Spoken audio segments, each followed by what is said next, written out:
मैं डॉक्टर संघमित्रा मौर्य, पिताजी श्री स्वामी प्रसाद मौर्य जी पर रोड शो के दौरान हमला किया गया है। और हमला ही नहीं बल्कि हम तो कहेंगे जानलेवा हमला किया गया है, क्योंकि उनकी गाड़ी पर किनारे से ऊपर से हर तरफ से पत्थर और ईंटें और बड़े बड़े गुम्बे अभी भी उनकी गाड़ी में मौजूद हैं। उससे हमला हुआ है और वो भी ऐसी जगह पर हमला हुआ जहां पर रोड के किनारे एक कंकड़ भी नहीं होता है। उस जगह पर ईंट और पत्थर के साथ में हमला हुआ है। और इतना ही नहीं, जब मुझे पता चला कि पिताजी पर हमला हुआ है, मैं कुशीनगर से फाजिल नगर के लिए जब जा रही थी, जिस जगह पर उनका हमला हुआ उस जगह पर जब मैं जा रही थी तो रास्ते में देवली बाजार पड़ता है। देवली बाजार में लोगों ने अकेले पाकर के हमको भी घेरा, और घेरा ही नहीं बल्कि अभद्र शब्दों का प्रयोग भी किया है।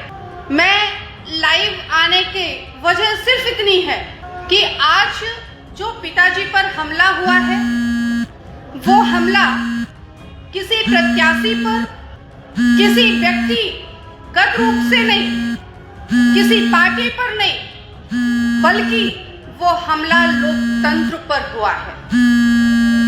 आज जब छठे चरण के चुनाव का प्रचार थमने का समय था,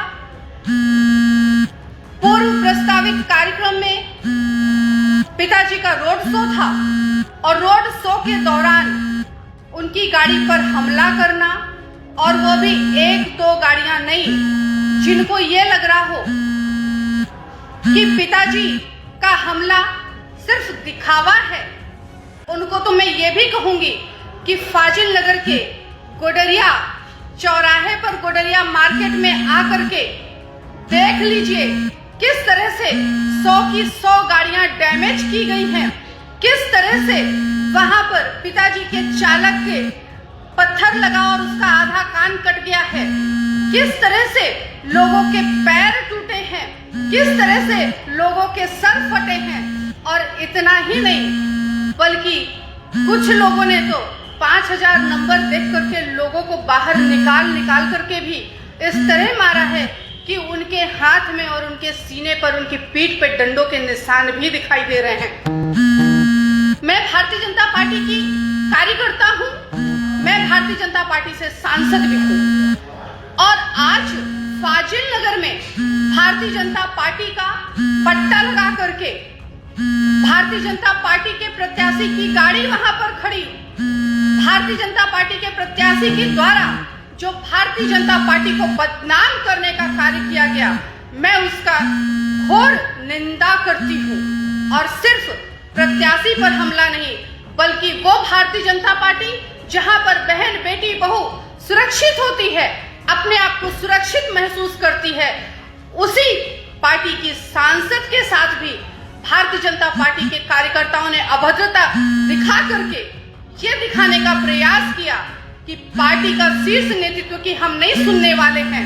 और मैं तो इस लाइव के माध्यम से अपनी पार्टी के शीर्ष नेतृत्व से निवेदन भी करना चाहूंगी कि यदि हमने कहा कि मैं प्रचार नहीं करूंगी तो हमने नहीं किया। हमने यदि पार्टी के प्रति अपनी कर्तव्य निष्ठा दिखाई तो पिता और पुत्री के नाते पुत्री होने का फर्ज भी निभाया। लेकिन समय समय पर एक ओछी मानसिकता के तहत लोगों का हम पर आरोप लगाना, वो भी बिना सबूत के आरोप। मैं तो आज भी कहती हूँ, यदि किसी ने हमें समाजवादी पार्टी का प्रचार करते हुए देखा है तो उसका वीडियो हमें दे दो और हम मान जाएंगे। और समय समय पर हमें मानसिक रूप से प्रताड़ित करने वालों के प्रति भी मैं भारतीय जनता पार्टी के शीर्ष नेतृत्व से चाहूंगी कि कार्यवाही होना चाहिए। अब कार्यवाही होना चाहिए, क्योंकि बात सिर्फ समाजवादी पार्टी के प्रत्याशी की नहीं, बात भारतीय जनता पार्टी के सांसद की भी है, बात इस देश की आधी आबादी का नेतृत्व करने वाली एक बेटी की भी है। और जब वहां पर मैंने एसएसपी से बात किया तो एसएसपी के द्वारा हमें कहने के बाद वहां पर फोर्स पहुंची है और 5 गाड़ियों की फोर्स के साथ वहां से मुझे सुरक्षित निकाल करके फोर्स के माध्यम से लाया गया है, तो निश्चित तौर पर ऐसे लोग जो भारतीय जनता पार्टी को कलंकित करने का काम कर रहे हैं, चाहे वो प्रत्याशी हो भारतीय जनता पार्टी के, चाहे भारतीय जनता पार्टी के समर्थक हो, उन सब पर कार्यवाही होनी चाहिए। क्योंकि बात एक राष्ट्रीय पार्टी के ऊपर आंच आने की है, लोकतंत्र के साथ खिलवाड़ की है। आज तक हमने सारे फर्ज निभाए, पार्टी के कर्तव्यों का भी और बेटी का भी। हमने कहा प्रचार नहीं करेंगे, नहीं किया, लेकिन आज मैं खुलकर कहती हूँ और निवेदन भी करती हूँ इस लाइव वीडियो के माध्यम से कि फाजिल नगर की जनता जो प्यार आशीर्वाद इसने दे रही थी, वो अब उससे दुगनी संख्या में 3 मार्च को देगी और ऐसे कुकृत्य करने वालों को मुंह तोड़ जवाब 10 मार्च को मिलेगा। अफवाह फैलाते हैं कि संघमित्रा मौर्य भी पार्टी छोड़ने वाली हैं, इस्तीफा दे दीजिए। मैं उनको भी स्पष्ट कर देना चाहती हूँ कि संघमित्रा मौर्य भारतीय जनता पार्टी की कार्यकर्ता है, भारतीय जनता पार्टी की सांसद हैं और वो बनी रहेंगी, अपनी पार्टी के लिए काम करती रहेंगी। हमें किसी की सलाह की जरूरत नहीं है। हम बदायूं की देवतुल जनता के आशीर्वाद से गए हैं, इसलिए हम अपने कर्तव्यों को बदायूं की जनता के साथ निभाएंगे। ना हम इस्तीफा देंगे सांसदी से और ना पार्टी से।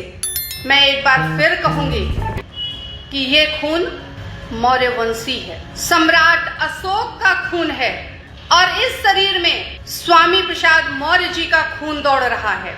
जो लोग उनको दल बदलू कहते हैं, उनको भी मैं जवाब दूंगी। अगर उन्होंने दल बदला तो उन्होंने निजी स्वार्थ के लिए नहीं बदला, वो कहीं पर भी रह करके अपनी उन्हीं सुख सुविधाओं को भोग सकते थे, लेकिन उन्होंने लोगों के लिए दल बदला। आप उन्हें दल बदलू क्यों नहीं कहते जो निजी स्वार्थ के लिए दल बदलते हैं। और मैं एक बार पुनः फाजिल नगर विधानसभा में भारतीय जनता पार्टी के प्रत्याशी के द्वारा किए गए कृत्य का खुल करके विरोध करती हूँ। सुझाव देने के साथ साथ लाइक एंड शेयर करें, जिससे जानकारी अधिक से अधिक लोगों तक जा सके। हम फिर मिलेंगे एक नई खबर के साथ, तब तक आप हमको इजाजत दीजिए। जय भारत।